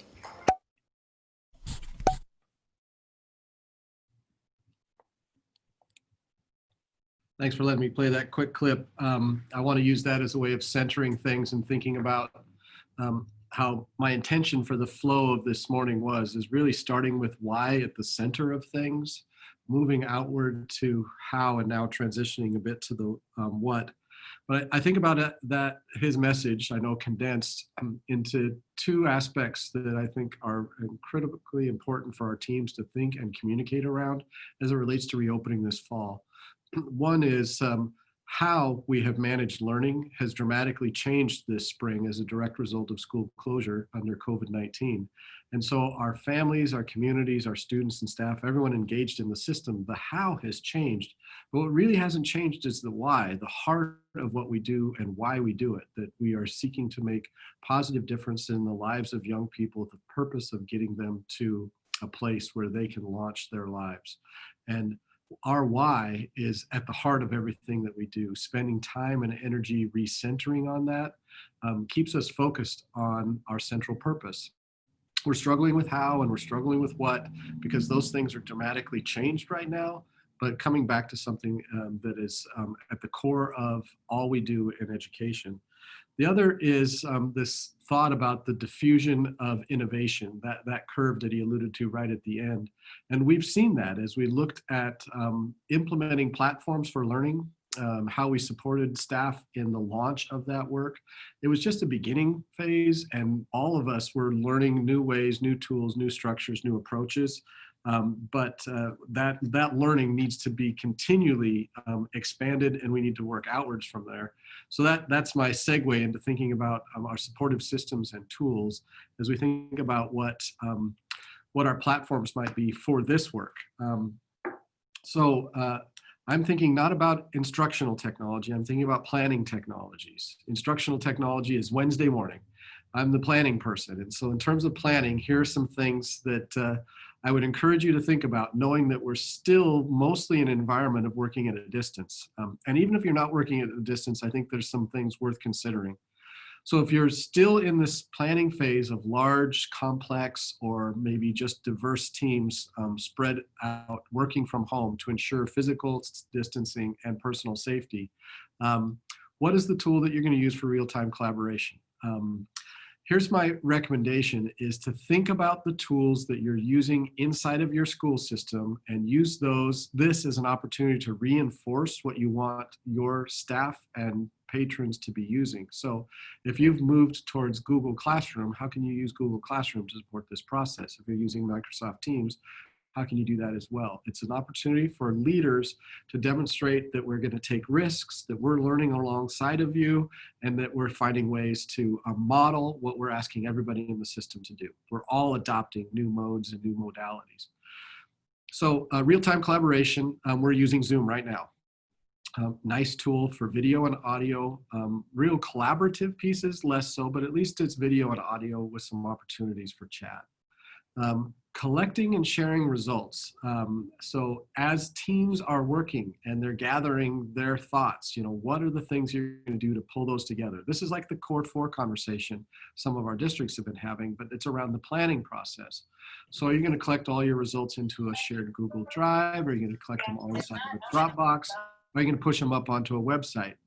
For us, we're using Dropboxes an awful lot for our platforms for collecting results. And Karen, if you could help, or Sherry, if you could help me out with muting. We've got somebody's mic open.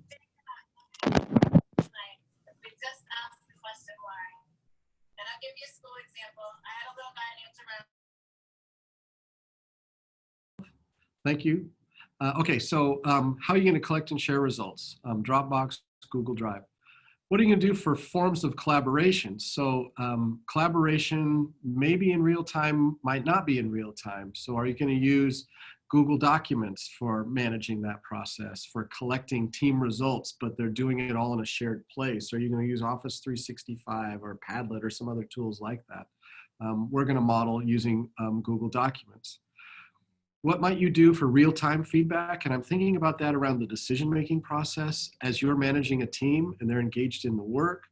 How are you finding, getting their input? So today we used Zoom polls and we used Mentimeter. I'm not saying use those things, I'm saying making a conscious, intentional choice about that. And my purpose for modeling those was to demonstrate how we create equity of voice in an environment where it's possible that a few people might dominate the conversation. So how do I create equity of voice, opportunity for input, but doing it in real time? And its purpose is informing our decision-making in the moment.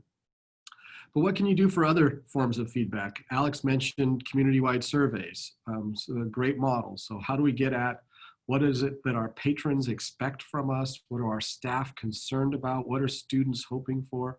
Asking intentional questions that gather data for us that we can be responsive to. And that may be using a tool like Qualtrics. You get a chance to see that model this afternoon, a very robust survey tool. Many of you use SurveyMonkey, sorry for missing the comma here, or Google Forms, whatever you're comfortable with. But what I'm suggesting here is that to think about your choice around platform so that you can make intentional decisions to both model what you're doing as leaders, what you're asking for from classroom teachers, but also to manage and accelerate your process so that you create transparency and increase opportunities for engagement. So with that in mind, I want to share a template that we've put together to assist you in managing this planning process. And yeah, Sherry, I will post the presentation back in the chat box in just a bit. So I'm going to jump out to a Google workbook that we put together. So I'll start with this. So you've all seen the OSPI guidance document, and near the end, hold on, there's going to be a little bit of motion sickness here as I scroll down to the page I want. Near the end, before the appendices, is a quick planning template. It's not the final planning template, almost there, but it's one to get folks started.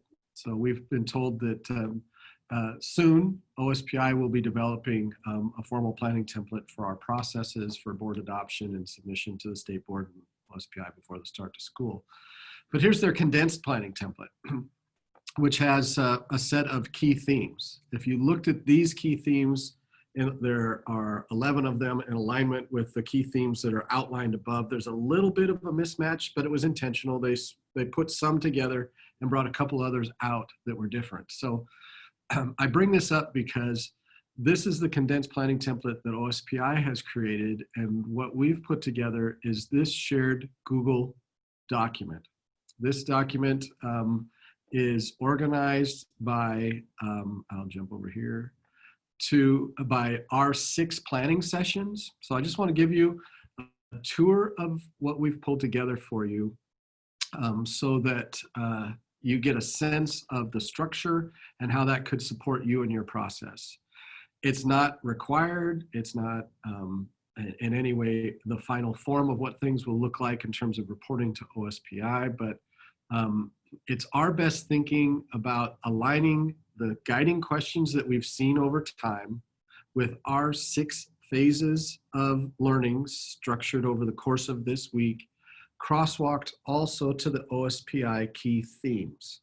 So what we've done is created a tab for each of our school districts, and there's one for the ESD also, organized by county so that you can begin to look at and explore what might be the guiding questions and what structures should we be working through possibly, what should we consider.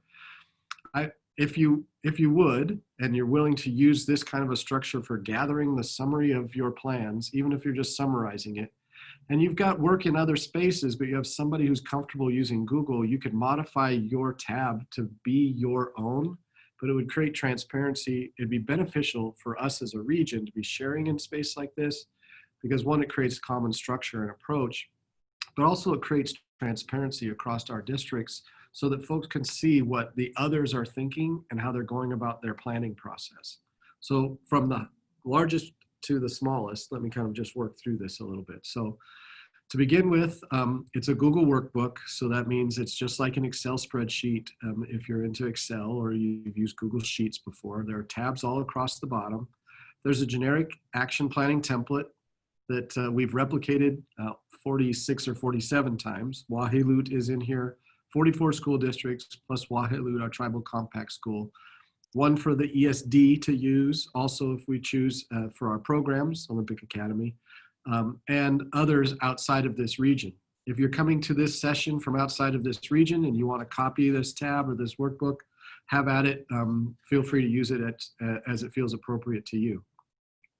The 6 sessions of this week are planning process overall. That's this session right now. So leadership team, task force activities. So you can see a set of guiding questions. One of the first things I talked about is what's our vision for the 2020-21 school year? And what we've done is taken these guiding questions, who's going to be involved in our leadership team, and crosswalked it to the OSPI key themes. So if we're doing work in this space and we're responding to the questions and possibly building out some action steps or some timelines, this is going to begin to look like a generic planning tool. We're already aligned to the OSPI key themes, and we would be able to export it into a common format once a template is available, or we would be able to modify it, or you would be able to modify it as it makes sense for you. So I'm looking at the leadership team task force. Session 2 this afternoon is communication. So we have communicating with needs assessment, and needs assessment is the focus for this afternoon. And what you'll see there are a set of guiding questions that relate to that content area, crosswalked also to the OSPI themes. Wednesday morning is Ed Tech and continuous learning. So you see a set of guiding questions there. Trauma-informed practices, Wednesday afternoon, set of guiding questions there. Again, crosswalk to the OSPI themes. Health and safety, how that's Friday morning. So what are the things related to implementing CDC guidance and Department of Health guidance and L&I guidance? And then finally, business and operations, looking at some critical themes, questions there. So from whole, and sorry about the motion sickness, from whole, which are what are the overarching questions within this area, which we might just respond to, down to some key questions. But if you really wanted to focus in on it, what are those key questions that have been identified inside of the OSPI key themes? If we've got a response to that within our task forces and we're looking to implement that in terms of action steps, times, and resources, then we've got the framework to respond to OSPI planning as necessary. Also, you would have data that you could export out to put into whatever communications tools you'd be working with, as well as the opportunity to take a look and say, gosh, I wonder what Centralia is doing. And you can take an opportunity to look in to see what sort of supports they have there. If you're unfamiliar with using Google worksheets or workbooks, this little all sheets indicator down in the bottom left corner of my screen, when I click there, that gives me my navigation across all of the workbook And so here you can see Lewis County school districts, the Great Pack school districts, somebody's color-coded Hoquiam already, Mason County, and that might have been me last night, and Thurston County school districts, along with others. So the structure here is kind of the final element of a platform that I'd encourage you to be thinking about. Whether you use this or not, entirely up to you. Whether you take it as is or modify a page completely to meet your needs better, totally up to you. I have no rulemaking authority here, no authority at all, other than we just wanted to give you our best thinking and the most support we could provide as your teams are planning and beginning to report out, if you've had structures in place, their responses to, their best thinking about implementation plans, or if you need a structure for it to give to your teams as you put your task forces together, you can seed them with some of these questions. So how might you use this? Well, I'm on the Centralia tab right now. Looks like some Centralia folks in the room. Anonymous aardvark or whatever Google ends up assigning to you. So you could take this, if I was on your task force in Centralia, and I'd say, okay, well, this may be the way that we're managing our structure, and we'd like to think about this from these 6 lenses, or we could modify it. And we don't like, we like 5 of these questions. Let's keep those 5.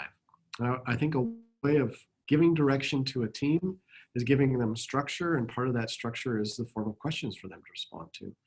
So we're going to keep the questions that make sense to us. We're going to always, you'll see each of these ends with how are we going to communicate our results from this task force work, and what sort of supports are going to be needed. In the other sessions they have that. So how are we going to train staff? How are we going to communicate with others? Usually a reflective question, because something happened this last spring. There's a lot that we should be pulling forward. We're not starting from a clean slate. We're actually starting from work that we've already done. And we had work that's gone on for decades before that we pulled forward to this spring. So take some time and reflect and bring that forward. So I share this with you as our best effort at pulling together what we've seen across the country in terms of guidance for multiple states, the guidance that was provided by OSPI, organized within the framework of our 6 sessions, structured with alignment to those key themes that OSPI has identified in their short planning template or their condensed planning template. So that if you choose to use this, this could create some structure and supports for you and your teams, but also an opportunity to look into the work that others might have going on. So it's a chance for us to do some region-wide collaboration and sharing. Again, just a resource for you if that makes sense. So with that, I'd like to push us back into, I want to do that. So I'd like to push us back into some breakout rooms for a chance for you to talk about your next steps, what you're thinking about or what's rolling around in your heads. Give you again about 15 minutes for that. And then I'd like to conclude with some thoughts about decision-making and prioritizing our work and your next steps.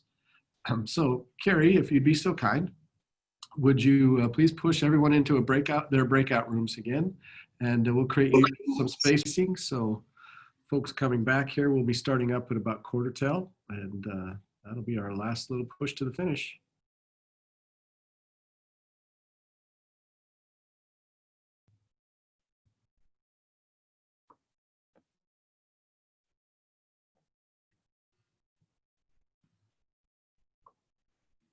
Welcome back, folks. Thanks for joining us. Hopefully you enjoyed your breakout sessions. We're gonna conclude here just a couple of final concluding thoughts, and then opportunity for a little bit of Q&A discussion, and then space for those of you that want to stay in this Zoom session to continue to have some team time to think about your next steps. So I will post to this this chat window. Cherry, if you'd be so kind as to put the link to that Google document in there. And then we have the participants. Jamie's question is, do we have to sign in for anything on clock hours? Our team will take a look at that as well. So we'll push some things there, including a PDF version of this slide deck for folks that want to use it for your own evil purposes. Use it as you feel would be appropriate. As I mentioned at the start of this time together, we'll also be pushing these things up to the website. We will be creating a web presence which will have each of our 6 sessions, recordings of these Zoom sessions, so that if you are unable to join one of them for some reason, you can watch the video, and then the resources that are collected as a part of that session will be shared also, so that you'd have a chance to tap into those. So certainly want to provide that opportunity for you. So last and final thoughts that I have for you. This is a Wi-Fi radio heat map. Use this as my final metaphor for the day. What it looks at is what a hotspot coverage plan looks like for a building to ensure you have enough broadband access in your location. I've got one of those things right over my head right now. It seems to be working fairly well. It for me is a way of thinking about all of the work that you have ahead of you. Rest me. Yep, I'm in a room all by myself. Seasonal allergies. You have a lot of work ahead of you. You have a number of tasks that you just looked at that list of questions in 6 buckets, and it can look very daunting. Looking at the guidance that we have to respond to, also similarly very, very daunting. Any one thing feels like a great big thing. So how do we break it down into smaller chunks, and how do we focus in on those things that are going to be priorities for us? President Eisenhower, then General Eisenhower, came up with this thing that's called the Eisenhower Matrix. This link, I can't remember if I sent this to you, Cherry, or not, and if I didn't, it's on the bottom of this slide. Can post that into the chat window too. President Eisenhower was talking about the management of his tasks and how he handles them, and he created this thing called the Eisenhower Matrix, which has got 2 dimensions to it. Those things, the degree of urgency, stuff that's super urgent and not so urgent, that goes left and right, and the things that are important and not so important. And it's how he figured out what he was going to be focusing his time and energy on in any particular day, as he was looking at his processes for what he was going to do, what he was going to delegate to do, what he was going to plan to do. And so I bring this to you, the thermal image, as well as this framework, as my final thoughts as far as what your next steps might need to look like. As a planning team, if you're a small district planning team, or you're a planning team of 1 and you're doing this work, or you're a large complex organization, which we heard Alex talking about, with hundreds of people involved and 7 or 8 task forces plus a district-wide steering committee, you still have the same responsibility ahead of you, which is, if everything is a priority, nothing is. And so we have to figure out where our priorities are and how much time we have to allocate to those tasks and responsibilities, so that we can get them done in a way that's going to help us get to the place where we all want to be, which is successfully opening school. So my encouragement, if we were in a room meeting together, we would take a list of the questions that we needed to respond to, and we'd get a dots exercise, or we'd have some sort of a strategy to figure out, okay, what's going to surface to the top for us? Or we'd put them on Post-it notes, and we'd sort them into this 4-quadrant grid and say, okay, these things we need to deal with right now, let's put that in the do bucket. These things we don't know enough about, or we've got a little bit of time, let's put that in the plan bucket. These things someone needs to take care of, not super important, but actually quite urgent. We need to respond to that. Let's delegate that to somebody. And all of this stuff over here, that's just noise. Let's push that off the plate, because we just don't have enough time to deal with it. That's what we do if we were in the same room together. If we're not in the same room together, we'd probably have to figure out how to do that virtually. And I tried to model some of those tools that you could use, like in the Mentimeter, where we had, here's this list of questions. All right, team, prioritize them for me. Tell me where you feel the priorities are. Let's work on those things that are priority tasks for us, and the other things we're going to push off until we have more time. My thinking with you is to think about the overall picture of planning, the level of tasks that you have. Where are you in your journey of working towards the last few months or today towards reopening schools? And what are the priorities for you? And what are the things that you feel are extremely urgent, and what are some of the things you feel are important, and how would I sort those out in terms of our priorities as a team? So whether you do that right now, or whether you do that in a team planning session later today, or in your next session, I would certainly look through the planning template that we've provided for you, because I feel like it covers nearly all of the things that you need to consider. You might need to add some things around human resources. There's space for you to make it your own.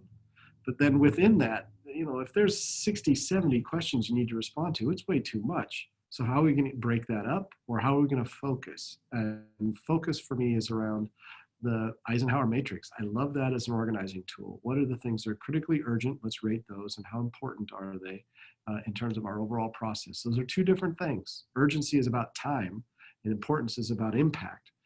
So those things that, if I'm looking at my wall, the things that be most urgent and most important, they're going to the upper left-hand quadrant. And those are the things that we're going to work on right now, or really focus on getting done.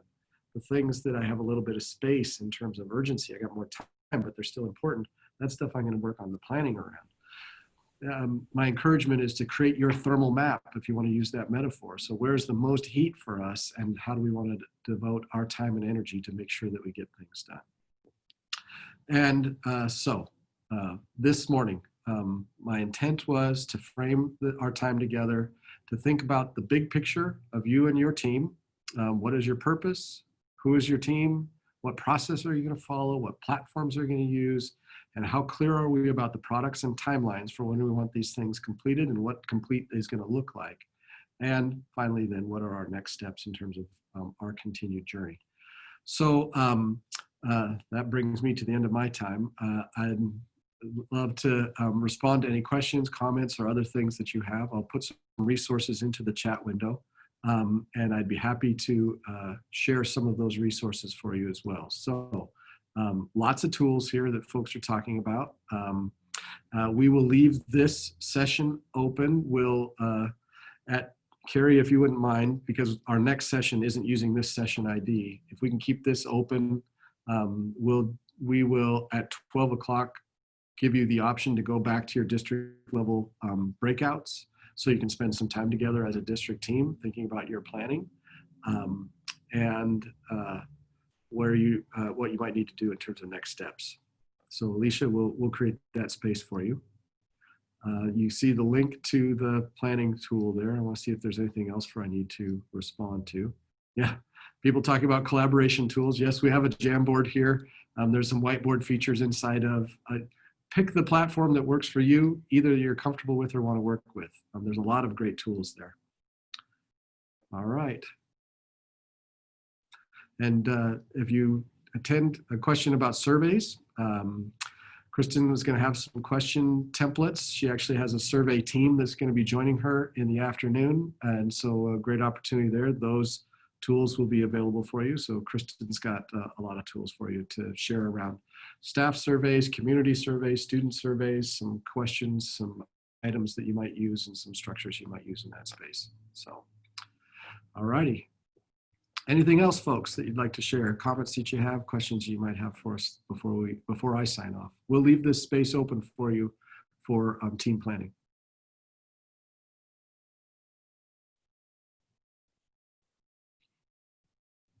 Okay, if not, thanks for joining us today. I really appreciate your thoughtful engagement. Look forward to hearing about your journeys and how you successfully navigate your planning process in preparation for this next fall. And if we can be of any assistance to you, we've got a lot of folks here at the ESD with deep content knowledge and expertise that could be a part of your planning process, assist you in follow-up. Certainly, as you look to implement your plans for professional development, training, and support, we've got the folks that are here to assist. Superintendents and others, we have our session tomorrow morning. We'll walk through the guidance as well as the planning template a little bit more with that group and think about how we can support each other. And then the OSPI webinar tomorrow afternoon at 2:30. So opportunity for engaging with the OSPI feedback and direction as well. Everybody, thanks so much for joining us today. Appreciate you, and let us know how we can assist. And Carrie, if at 12 o'clock you would push Anybody who remains into team breakout rooms, that'd be great, so they can have opportunity for that space.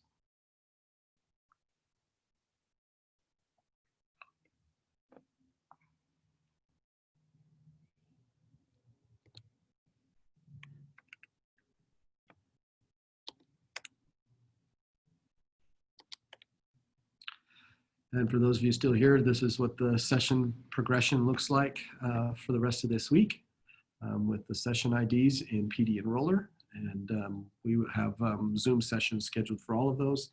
We'll send out follow-up for folks about where our web-based resources will be housed.